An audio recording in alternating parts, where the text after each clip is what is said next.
حضرت انس بن مالک رضی اللہ تعالیٰ عنہ ارشاد فرماتے ہیں کہ ہم نبی پاک علیہ السلام کی بارگاہ عالی مرتبت میں حاضر تھے۔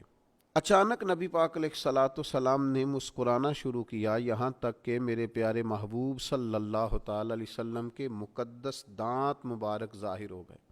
اور صحابہ فرماتے ہیں جب حضور مسکراتے تو دانتوں سے ایسا نور نکلتا تھا کہ مسجد نبوی شریف کی دیواریں بھی روشن ہو جاتی تھیں۔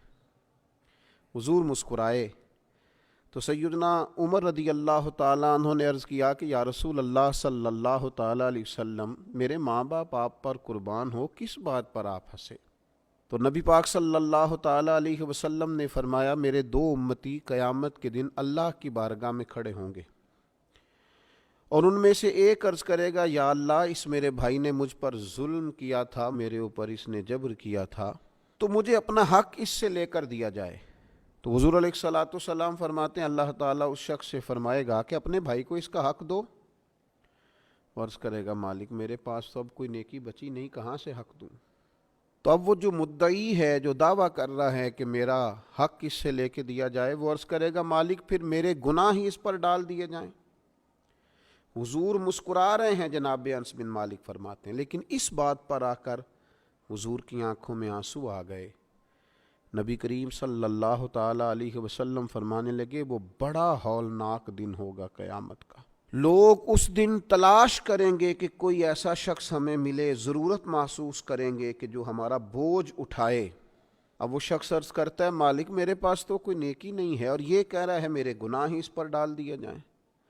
تو نبی پاک علیہ السلام فرماتے ہیں اللہ تعالیٰ اس مدعی سے فرمائے گا، ذرا سر تو اٹھا، جنت کی طرف تو دیکھ۔ تو وہ جنت کی طرف سر اٹھا کر دیکھے گا اور دیکھ کر عرض کرے گا، مالک میں ایک چاندی کا شہر دیکھ رہا ہوں جس میں سونے کا محل بنا ہوا ہے، ہیرے جواہرات سے مرصع ہے وہ محل۔ اے مالک، کون اس کا مالک بنے گا؟ یہ کس کو ملے گا؟ تو اللہ تعالیٰ فرمائے گا، جو اس کی قیمت ادا کرے۔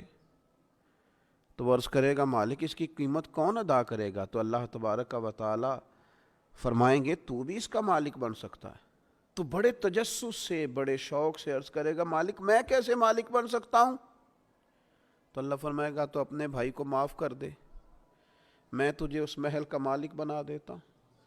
کر دے معاف اپنے بھائی کو، درگزر کر اپنے بھائی سے، بھول جا اس کی خطاؤں کو، کچھ دیر کے لیے چھوڑ دے جو اس نے غلطیاں کی، تو معاف کر دے اسے، اور میں اس محل کا تجھے مالک بناتا ہوں۔ نبی پاک صلی اللہ تعالیٰ علیہ وسلم ارشاد فرماتے ہیں، وہ فوراً عرض کرے گا، مالک میں نے اپنے بھائی کو معاف کیا۔ تو اللہ تبارک و تعالیٰ ارشاد فرمائے گا، اس کا ہاتھ پکڑ اور پھر اسے جنت میں ساتھ لے جا۔ گویا میں نے اسے بھی جنت دی۔ یہاں شارحین حدیث نے لکھا ہے کہ یہ جس کو کہا جا رہا ہے کہ اس کو پکڑ کے جنت میں لے جا، اگرچہ اس سے غلطیاں ہوئیں لیکن بعد میں اس نے توبہ سچی کی، اس نے اللہ کی بارگاہ میں گڑ گڑا کے معافیاں مانگی، اس نے کوشش کی حق ادا کرنے کی۔